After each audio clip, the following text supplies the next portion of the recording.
Jésus avait dit de lui-même qu'il est le bon berger, qu'il donne sa vie pour les brebis. Il avait dit, je leur donne la vie éternelle, elles ne périront jamais. Nous avons là toutes ces choses merveilleuses qu'il dit de lui-même, leur berger et de ses brebis. Et choses merveilleuses qu'il dit de lui-même.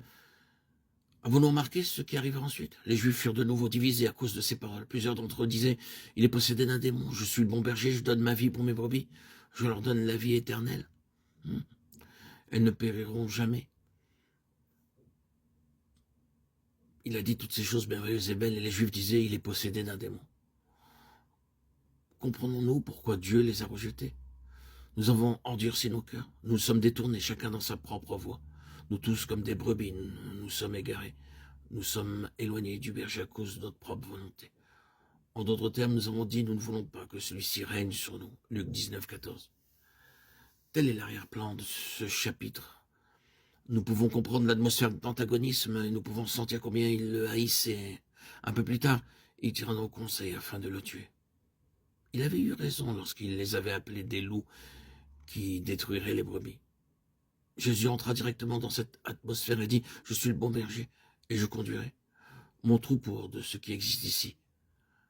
Je le ferai sortir de ce cadre et de ce faux troupeau. Et il conduit alors le noyau de son nouveau troupeau pour donner à ses brebis la vie éternelle. Il commence par un noyau tiré de l'ancien troupeau. Une œuvre de séparation se fait. Les Juifs furent de nouveau divisés. À cause de ces paroles, plusieurs d'entre eux disaient « Il est possédé d'un démon. Il est hors de sens. » Pourquoi l'écoutez-vous? D'autres disaient « Ce ne sont pas les paroles d'un possédé. Un démon peut-il ouvrir les yeux des aveugles ?» Jean 10, 20, 21. Le Seigneur Jésus, évidemment, commence à trouver quelques autres brebis.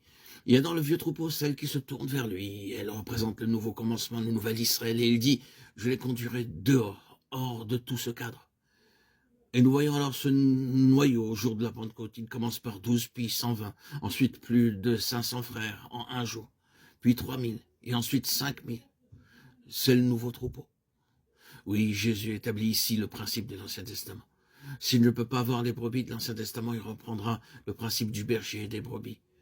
Et il le retrouvera dans son nouvel Israël de cette dispensation. La position est tout à fait claire, n'est-ce pas?